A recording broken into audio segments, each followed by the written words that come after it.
क्या ऐश जो है वो रिची को हरा सकता है? क्या अगर टीम रॉकेट ऐश के बीच में ना आई होती स्टेडियम की तरफ जब वो रिची से फाइट करने जा रहा था पोकेमोन बैटल, तो अगर क्या टीम रॉकेट नहीं आई होती, उसके पोकेमोन को थका ना दिया होता, तो क्या ऐश रिची को हरा देता क्या? क्योंकि देखो, अब रिची की बात करें तो रिची थोड़ा बहुत जो है वो अलग कैरेक्टर कह सकते हैं हम लोग, अलग कैरेक्टर, पावरफुल कैरेक्टर, और थोड़ा बहुत वो कैंटो में मेन भी कह सकते हैं एंड में आके। क्योंकि देखो गाइस, किसी भी ट्रेनर के बारे में उतना भी हम लोग को कैंटो लीग में नहीं पता चला जितना रिची के बारे में थोड़ा बहुत पता चला। मैं जानता हूँ बैक स्टोरी के बारे में तो किसी के बारे में नहीं पता चला रिची के, पर उसको थोड़ा ऐश से कनेक्ट करके देखा गया। क्योंकि देखो, ऐश और रिची दोनों का ले लो तो दोनों आपस में सबसे स्ट्रॉन्गेस्ट ट्रेनर दोनों बनना चाहते हैं। आप लोग ने एपिसोड में देखा होगा, दोनों गैलेक्सी के यूनिवर्स के सबसे स्ट्रॉन्गेस्ट ट्रेनर बनना चाहते हैं। और दूसरी बात ये कि दोनों के पास पिकाचू है। तीसरी बात ये है कि उन लोग के पास सिमिलर टाइप के पोकेमोन है। बटरफ्री भी है उसके पास,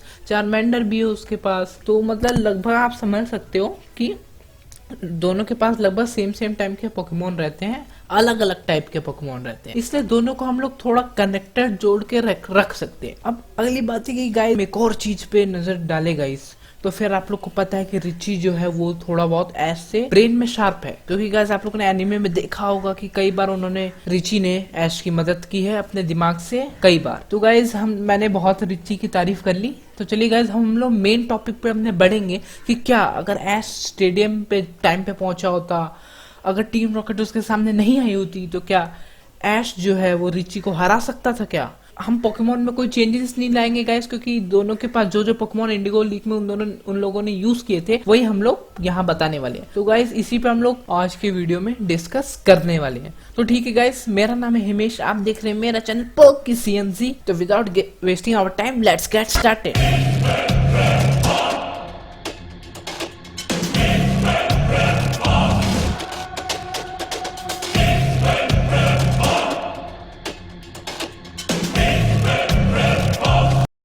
तो गाइस ये चीज मैं आप लोग को 2 बार में समझाने वाला हूँ। पहले बात में मैं आप लोग को समझाऊंगा विथ पीजियोटो, और दूसरी बार में मैं समझाऊंगा कि विदाउट पीजियोटो, यानी जब चार्जार्ड था तब। तो गाइस पहले में हम लोग शुरू करते तो विथ पीजियोटो। तो गाइस विथ पीजियोटो अगर हम लोग देखेंगे तो ऐश के पास टोटल थे 3 पोकेमोन ऑब्वियसली, जिनके नाम थे स्क्वाटल, पिकाचू एंड फाइनली अपना पीजियोटो। तो गाइस अब हम लोग अगर बैटल पे ध्यान दें और पहले हम लोग रिची के पोकेमोन देख लेते हैं। तो रिची के पास जो पोकेमोन थे उनका नाम है चारमिलियन, बटरफ्री एंड फाइनली उसका पिकाचू यानी उसका स्पार्की। तो गाइस अगर हम बैटल स्टार्ट करें तो नंबर 1 पे आएगा उसका बटरफ्री, और फ्लाइंग अगर बटरफ्री वो भेजेगा रिची तो ऐश अपना भेजेगा पिजियोटो। क्योंकि टीम रॉकेट अगर ऐश को फाइट पे नहीं पहले बुलाती, स्टेडियम से पहले फाइट नहीं करती ऐश से और उसके पिजियोटो को थकाती नहीं, तो ऐश ऑब्वियसली बटरफ्री के सामने पिजियोटो भेजता। क्योंकि मूव से ज्यादा स्ट्रॉन्ग मूव मैं सोचता हूँ पिजियोटो के हैं। क्योंकि देखो, बटरफ्री अगर कोई भी अपना पॉइजन पाउडर या फिर स्लीप पाउडर कुछ भी भेजेगा तो व्हर्लविंड अटैक पिजियोटो उसको उड़ा देगा, और पिजियोटो के बाद अच्छे अटैक है गस्ट टाइप के, और बहुत ही अच्छे अटैक है, तो वो आराम से उसको हरा देगा बटरफ्री को। तो अगर पिजियोटो और बटरफ्री की बात करें तो आराम से पिजियोटो जीत जाएगा।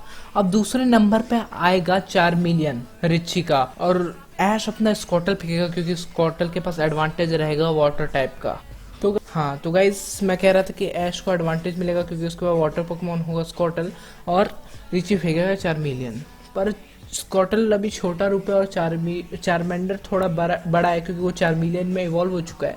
तो गाइस दोनों में टक्कर तो बहुत तगड़ी होगी, पर ये हम लोग कह सकते हैं कि स्कॉटल का जीतना थोड़ा मुश्किल होगा कि लेवल ज्यादा चारमिलियन का है और थोड़ा अपग्रेडेड अटैक्स भी हैं उसके पास। तो गाइज मैं इसको ड्रॉ कहूंगा क्योंकि जरूरी नहीं है कि जिसके पास एडवांटेज है वही जीतेगा। जीत चारमिलियन भी जीत सकता है, स्कॉटल भी जीत सकता है, पर ऐश जब बैटल करता है तो वो भी अपना दिमाग बहुत अच्छे से चलाता है, और रिची भी जब करता है तो भी अपना दिमाग वो बहुत अच्छे से चलाता है।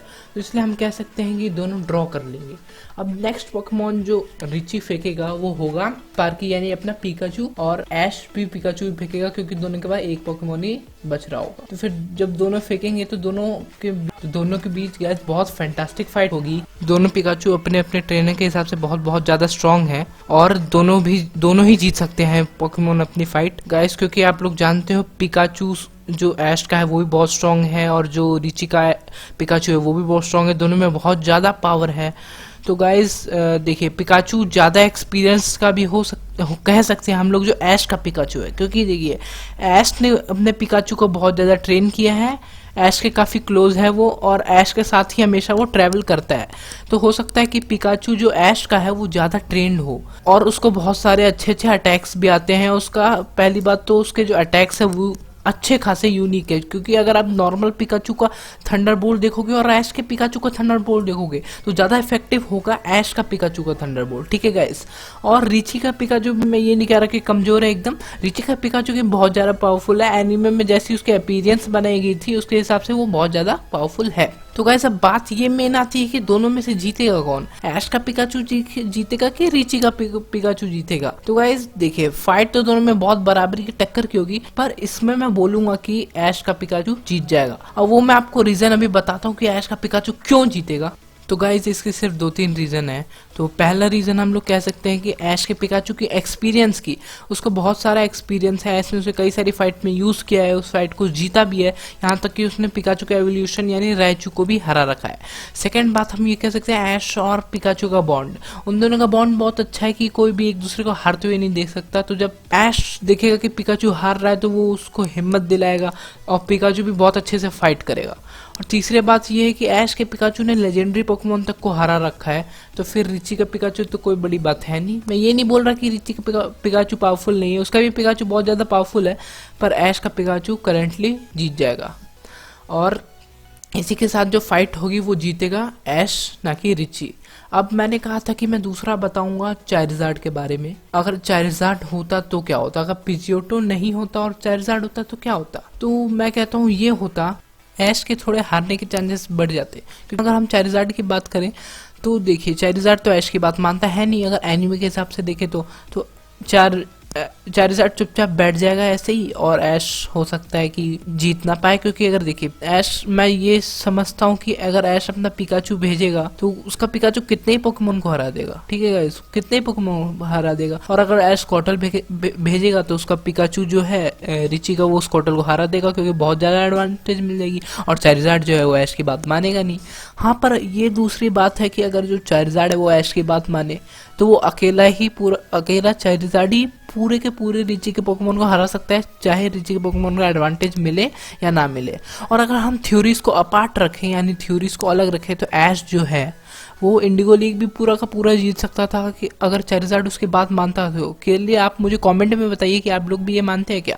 अब मैंने यहाँ पे एक वर्ड बोला थ्योरीज अपार्ट। अब मैंने ये क्यों बोला होगा, क्योंकि मैंने ये बोला कि थ्योरीज के हिसाब से जो कैंटो लीग या फिर हम कहें इंडिगो लीग का जो विनर था वो था रेड और ब्लू। अब रेड और ब्लू अगर उसके विनर होंगे और थर्ड ग्रीन जो भी है, ब्लू ग्रीन जो भी है, वो भी विनर, वो तीनों ही विनर थे अगर इंडिगो लीग के अगर थ्योरीज को देखा जाए तो।